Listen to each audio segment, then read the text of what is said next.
안녕하십니까. 오랜만입니다. 제가 작년 9월 초순까지 이제 강좌를 하고, 그 후에 이제 개인적인 그 신상의 문제로 쉬었습니다. 그리고 이제 오랜만에 여러분 앞에 서게 됐는데, 제가 이제 몸이 좀 안 좋습니다. 사람이 솔직해야죠. 몸이 좀 안 좋아가지고, 뭐 병원 다니고 이제 그런 건 아니고, 이제 정확한 병명은 이제 신장결석이라고, 이제 오른쪽 콩팥에 돌이 생겼습니다. 그래서 이제 그걸 그 사진 찍고 뭐 이제 하다 보니까 시간이 좀 걸렸어요. 그래서 뭐 수술할 시기도 놓쳤고, 뭐 약도 없고, 그래서 이제 제 나름대로 지금 치료 중에 있습니다. 그런데 이제 그 치료가, 제가 조금 아까 약도 안 먹는다 그랬잖아요. 그 대신에 가만히 있으면은 큰일 나잖아요. 근데 이제 제가 그 아픈 과정에서 그 한 20일 동안 자리에 누워 있었어요. 누워 있었는데 이상하게 누워 있으면서도 꿈인지 생신지도 모르는 분간을 할 수 없을 정도로 제가 강의를 계속하고 있더라고요. 눈을 뜨면은 아무것도 안 보이고, 눈을 감으면 제가 칠판에서 막 강좌를 하고 이제 그런 걸 상당히 많이 경험을 했어요. 근데 그 내용이 이제 말씀을 드리겠지만은 주로 이제 대사만명 생칠팔구라고 이제 그 문구가 있는데 그에 관한 내용이었어요. 그것도 뭐 제가 뭐 예전에 강좌를 많이 하고 그랬지만은 그 대사만명 생칠팔구를 내 몸의 신장결석을 고치는 이제 그런 걸로 다 활용하라는 그런 뜻인 줄 알고 제가 20일 후에 이제 걸어 다닐 수도 없을 정도로 제가 몸이 안 좋았었어요. 근데 이제 20일 후에 이제 기력을 회복하면서 다시 수련을 하기 시작했죠. 수련을 하면서 대사만명 생칠팔구 그걸 내 몸의 몸에다가 이제 적용을 하기 시작했어요. 그런데 지금은 그 신장결석, 그 결석의 그 덩어리가 절반 이하로 줄어버렸어요. 저도 깜짝 놀랍니다, 지금. 우리 집사람도 만져보고 깜짝 놀라요, 지금요.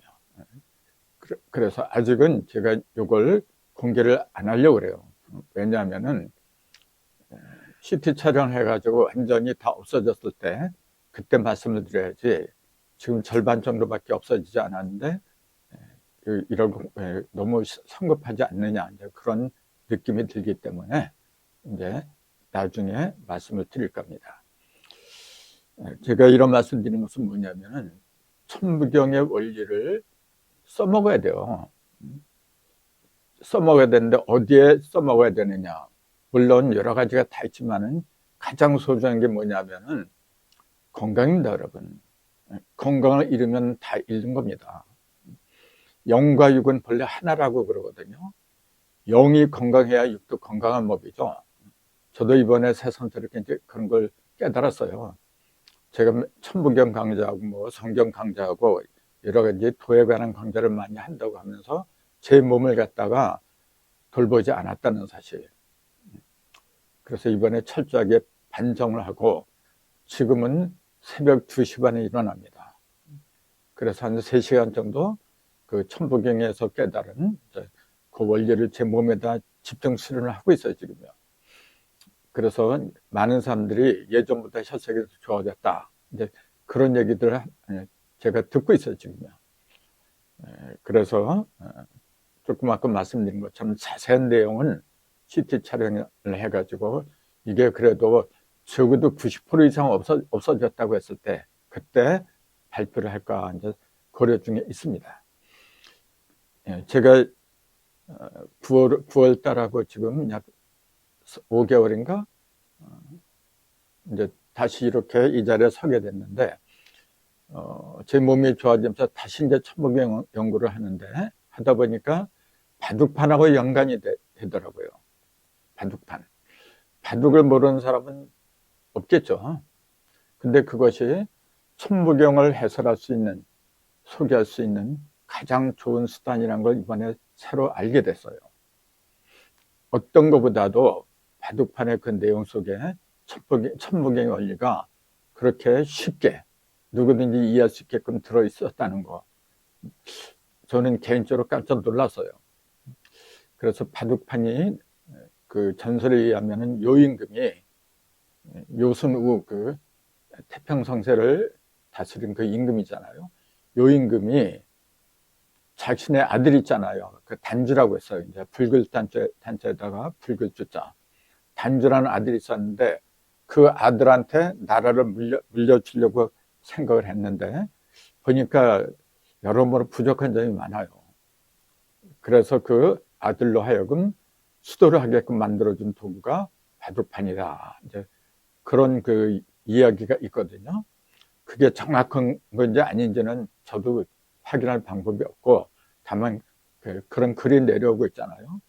또 다른 한편에서는 요임금이 아니라 순임금이 자기 아들이 이제 상균이라고 했는데, 장사상자에 대한 구를 균자 있어요. 상균이한테 나라를 물려주려고 하다가 역시 마음에 안 들어요. 그래서 이제 무임금한테 나라를 물려줬다. 물려주면서 바둑판의 원리를 갖다가 또 물려줬다. 뭐 그런 이야기도 있고. 그러니까 어떤 게 정확한지는 잘 모르겠지만은 공통점은 뭐냐면은 자신들의 아들의 그 부족함, 어리석음을 깨우치게 하기 위한 도구로 만들어 놓은 게 바둑판이다. 이제 그거는 공통적이죠. 이제 그런 걸 통해서 봐도 이 바둑판은 사람들의 무지 또는 어리석음, 그런 걸 깨우치는 방편으로 나왔다는 것은 분명한 것 같아요. 저도 천부경하고 이제 연결시켜 생각을 하다가, 야, 이렇게 위대한 게 지금 바둑 두는 사람들이 많잖아요. 근데 과연 바둑을 두는 사람들이 이런 원리를 알고 둘까? 대부분 내가 알기로는 그냥 내기 바둑 있잖아요. 또 승부에 집착하고 이제 그런 쪽으로 흐르고 있지, 그 속에 들어있는 그 깊은 내용을 갖다가 깨달음에 이르는 그런 바둑판을 두는 사람은 없는 것 같더라고요. 그래서 여러모로 아쉽고, 이 기회에 경전 중에 경전이라고 할 수 있는 천부경, 모든 경전 중에 뿌리입니다. 이게 이 뿌리 천부경을 갖다가 다시 한번 그 되새길 수 있는 그런 기회를 한번 삼아야 되겠다. 그것이 내가 이번에 그 내 몸이 안 좋아서 고생한 그 보람이 아닌가, 이제 그렇게 느꼈습니다, 여러분. 그래서 오늘부터는 바둑판과 천부경, 즉 바둑으로 본 천부경이라는 주제로 이제 말씀을 드릴까 합니다. 그래서 이제 바둑판을 먼저 알아야죠. 근데 바둑판 모르는 사람이 없죠. 뭐 굳이 그리지 않아도 아실 것 같아요. 그리면 안 그리 이제 생략하는데 19개 줄로 되어 있잖아요. 이렇게 가로 19개, 세로 19개 이렇게 돼 있어요. 근데 왜 하필이면은 19의 이제 마수사라 하는데 왜 19줄로 했느냐, 이제 그런 의문이 들 겁니다. 그 19로 이제 19는 정멸서라고 부르는데, 이제 19를 왜 정멸서로 부르는지 이제 그런 것도 이제 설명을 드려야 되겠죠. 그런데 이제 그렇게 하기 이전에 먼저 바둑이란 용어 있잖아요. 바둑이란 용어가 도대체 어디서 나왔는지, 그 어원이라고 할까 유래라고 할까, 이제 그걸 좀 말씀드리는 게 좀 도움이 될 것 같아요. 바둑 그 유래에 대해서는 여러 가지 설이 있습니다. 이제 뭐 바돌, 뭐 그러면 바돌에서 왔다는 것도 있고, 뭐 또 그 다른 데 보면은 이제 여러 가지 이제 설이 있는데, 제 개인적으로는 그걸 이렇게 봅니다. 바둑판은 아까 말씀드린 것처럼 이렇게 이런 식으로 해가지고 이게 이쪽으로 19줄 또 이쪽으로 19줄 해서 19 곱하기 19죠. 이게 361입니다, 이게. 그래서 요 점이 있잖아요, 이렇게. 요걸 집이라 하죠. 이제 한 집, 두 집. 집이 많은 사람이 이기고, 집이 적은 사람이 지고, 그렇게 계산하잖아요. 요걸 집이라고 하고, 근데 요게 361개가 돼요. 그럼 이제 왜 361개 점을 만들었느냐, 이제 굉장히 중요한 얘기인데, 이제 그거는 조금 시간이 지난 다음에 하기로 하고, 우선 바둑의 어원, 요걸 말씀드린다 그랬잖아요.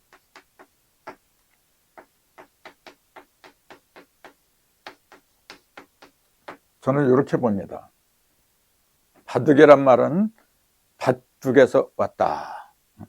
그럼 근거가 있어야죠. 이렇게 말한 근거가.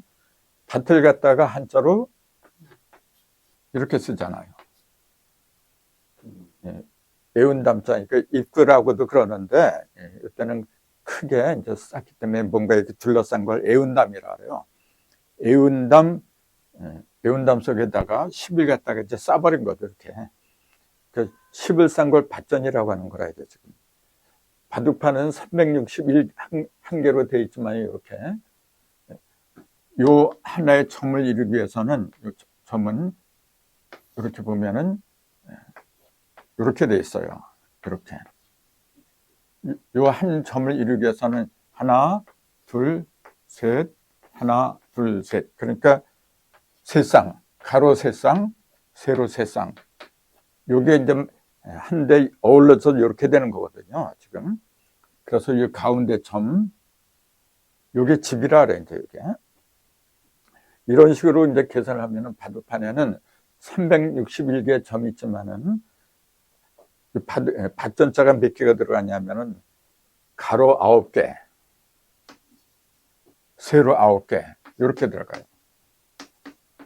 그래서 토합 80개 밭전자가 들어가 있습니다. 천부경은 글자가 9981로 81자잖아요. 바둑판은 밭전자가 81개가 들어가요. 81전에 이게 지금. 요걸 보고서 제가 그랬어요. 아, 그래서 바둑이구나. 자, 밭을, 여기 이제 밭전자인데, 요 밭전자, 또 옆에 또 밭전자. 그래서 이 밭, 네 밭, 이제 전부 다 밭이 어우러진 거예요, 지금요. 근데 그 밭은 그 속에다 뭘 품었느냐, 그러니까 열십자를 품고 있더라, 그 얘기입니다. 그러면은, 열십자를 품었다는 그 의미가 도대체 뭐냐, 이제. 열십은 우리가 잘 알다시피 온전한 그 완성수를 상징하는 거죠, 그게. 완성수. 숫자는 1에서 시작했고 10으로 끝난다. 이제 그렇게 본다면은 요 10을 품었다는 얘기는 뭐냐면은 완전한 상태를 품었다. 이제 그렇게 보는 겁니다. 그게. 밭이라는 말 자체가 원래 바탕에서 나온 거거든요. 바탕. 모든 것의 근본적인 바탕. 밑바탕이라 하잖아요. 그 밑바탕을 상징하는 숫자가 열십자입니다, 원래. 그래서 우리가 어떤 일을 하건 간에 완전함이 이르러야 되는데, 그걸 상징하는 게 뭐냐면 숫자가 1에서 쌓여가지고 점점점 쌓여서 10으로 커진다. 그걸 천부경에서는 일적 십거 무게하삼, 그렇게 표현했잖아요. 1이 쌓여서 10으로 커진다 그랬잖아요. 그 원리를 담고 있는 게 밭전자입니다. 근데 하필이면 왜 81개냐? 천부경이 81자로 이루어진 것처럼 바둑판도 81개 밭전자로 이루어진 것이 그걸 단순한 우연이라고 해야만 하겠느냐, 이제. 그렇게 본 거죠. 제가 바둑판에 그 천부경하고 이제 연관시켜서 하게 된 계기가 바로 여기에 있어요. 쭉 보니까 밭전자가 이제 81개나 돼요. 야, 이거 봐라. 그리고 그 밭전자 속에는 열십을 또 들어있잖아요, 열십이. 그러니까, 아, 이게 뭔가 뜻이 있는 거구나. 그런 생각을 안 할 수가 없더라고요. 그렇게 해서, 아, 바둑이란 말이 본래 밭과 밭 사이에 뚝 있잖아요. 이런 선이 전부 다 뚝이라 이게 지금 이게. 선이 없으면은 뚝이 없는 거나 마찬가지잖아요. 논 사이도 보면은, 논과 밭 사이도 보면 쭉이 이렇게 있어가지고 여기하고 저기하고 구분을 지어주잖아요. 그 구분을 지어준 건 일자가 하는 거고, 이렇게. 이게 1이고, 이것도 1이고, 세 개 1이, 참, 하나, 둘, 세 개 1이 구분을 지어주는 거죠. 그걸 천부경에서는 일사삼극이라고 했습니다, 여러분. 하나가 셋으로 갈라진다. 이제 쪼개질 석이라 그랬잖아요. 그래서 이게 하나, 둘, 셋으로 갈라지고, 셋으로 갈라지고, 근데 갈라지는 거는 너하고 나하고 다르니까 갈라지는 거죠. 서로 구분지는 겁니다, 그게. 근데 그 구분짓기 위해서 갈라지는 게 아니라 언젠가 다시 합하려고 갈라지는 거거든요. 우리가 사람하고 이렇게 갈라지는 게 진짜 원수가 아닌 다음에는 언젠가 또 만나게 됐어요. 똑같은 이치거든요. 그래서 갈라지는 것도 좋고, 갈라지는 거 왜 갈라지냐면 아직 내가 다른 사람하고 하나가 되기에는 뭔가 부족한 거예요. 그래서 이제 성장기에는 그냥 남자는 남자대로 크고 여자는 여자대로 크고 그렇게 되는 거거든요. 그러나 이제 어느 정도 키가 크면은 결혼을 하잖아요. 이렇게 합궁을 하고. 그 합궁을 하는 거 갖다가 일적 식거리거든요. 그에 쌓이는 거. 일이 벌어질 때가 있고 다시 하나로 쌓일 때가 있고, 그 쌓이는 거 갖다가 열십자로 상징한 거죠, 이게 지금. 근데 그것이 81개가 되더라. 이제 거기에서 제가 이제 바둑판과 천부경을 연결시키는 계기가 됐다. 제가 그렇게 말씀을 드렸어요.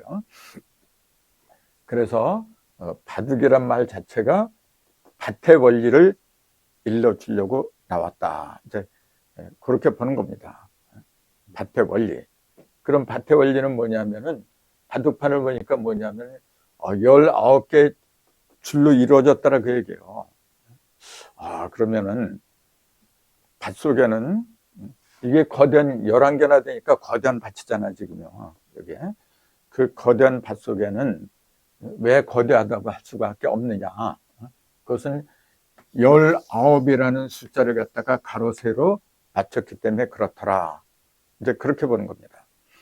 그럼 19이라는 숫자는 뭐냐면은 19잖아요, 여기 지금. 그 아까 정면수라 했죠, 정멸. 그 정멸이라는 용어는 불교에서 나오는 그런 용어라고 볼 수 있는데, 모든 번뇌와 망상, 우리가 인생을 살아가면서 온갖 번뇌하고 참념 같은 게 굉장히 많잖아요. 거기서 벗어나야 돼요. 벗어나기 위해서는 근본 자리를 찾아야 돼요. 근본으로 돌아가야 되는데, 그 근본을 바둑판에서는 뭐라고 이야기를 하냐면은 열십을 품어라, 그렇게 얘기하고 온 거예요. 열십을 내 속에, 이 네모 속에다 열십을 품어라. 그게 밭천자잖아요. 그럼 네모는 뭐냐면 동그란 건 하늘이고, 네모는 방이고, 이제 이건 땅이잖아요, 이게 지금.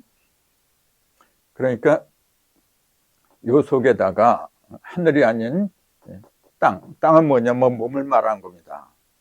하늘은 영을 말하는 거고, 영과 육을 이렇게 상징적으로 이렇게 표현했는데, 영이 아닌 육 속에다가 집어넣어라, 그렇게 가르치는 겁니다, 여러분. 참고로 바둑판은 이렇게 동그랗게 만들 수도 있는 겁니다, 사실은. 여러 개 줄, 이렇게 여기 여러 개 줄 해놓고 361개의 점을 만들어 놓으면 돼요. 얼마든지 할 수 있어요, 동그라미로. 근데 굳이 왜 바둑판은 동그라미 아니라 원형이 아니라 네모판으로 만들어내냐. 그런 것도 어떤 이유가 있겠죠. 참고로 바둑을 칠 적에 우리가 바둑을 치잖아요. 그러면 세 개가 있어야 돼요. 첫 번째는 뭐냐면은 판이 있어야죠. 바둑판. 두 번째는 돌이 있어야 돼요. 흰 돌, 검은 돌, 흑백의 돌이 있어야 돼요. 그 다음에 하나가 뭐죠? 바둑판하고 돌이 있어. 그것만 있으면 되나요? 그걸 두는 사람이 있어야 되잖아요. 사람이 모든 걸 좌우하는 거지. 판하고 돌이 아무리 훌륭하게 많이 있다고 해도 사람 쓴 거 어디다 써요? 자, 사람이 돌을 가지고 그 흰 돌, 검은 돌을 가지고 바둑판에 딱딱 이렇게 놓잖아요, 이렇게. 그건 뭐냐면은 사람이 자, 돌은 흰돌, 검은돌은 이렇게 둥그렇게 생겼잖아요. 이게 원형입니다, 지금. 여기 하늘을 가리킨 거예요, 지금. 하늘을 갖다가 어디다 놓는 거냐면 땅 위에다 놓는 겁니다, 지금. 자, 저 하늘 위에 있는 하늘을 갖다가 사람이 손으로 이렇게 해가지고 땅에 이렇게 갖다 놓는 거예요, 지금. 즉 하늘의 이치를 땅에다가 펼치는 겁니다. 그게 바로 바둑입니다, 여러분. 물론 장기도 이제 그렇게 하고 있는데 장기는 좀 달라요. 그거는 이제 28, 74, 28의 별자리에서 따온 거고, 요거는 19에서 19, 360일의 원리를 이제 바탕으로 한 거거든요. 361이라고 하는 거는 동그라미가 한 바퀴 돌면은 원이 한 바퀴 돌면 360도잖아요. 근데 그거는 껍질이죠. 요 중심에 딱 하나가 잡혀야만 360일이 되는 겁니다. 요 중심이 없으면 그냥 360이에요, 그냥 이렇게. 360. 0으로 돌아가잖아요, 여기 지금. 참고로 36이라는 숫자는 36개를 논다. 그런 말이 있듯이 이거는 어디에도 걸림이 없는 걸 말하는 겁니다. 우리가 어떤 일이 있을 때 도망가는 걸 36개를 놓는다 그러잖아요. 도망간다 그 얘기잖아요. 근데 왜 36이라는 숫자가 연결을 시키냐면은 36은 한 바퀴 도는 게 36이에요. 한 바퀴 빙그르 도는 거. 그것은 뭐냐면은 중심이 없다는 얘기예요. 360에다가 하나 중심점을 가리킨 게 361이거든요. 그러니까 한 바퀴 도는 건 좋은데 중심이 없어요. 그러니까 어떻게 돼요? 질서가 없는 겁니다. 그러니까 어디 숨었는지 알 수가 없어요, 그거는요. 그래서 360이 아니라 바둑판은 굳이 하나를 통한 361점으로 그 숫자를 갖다 이렇게 이제 정해 놓은 겁니다, 이게. 더 자세한 얘기는 이제 잠시 후에 또 하기로 하고 조금 이따 뵙도록 하겠습니다.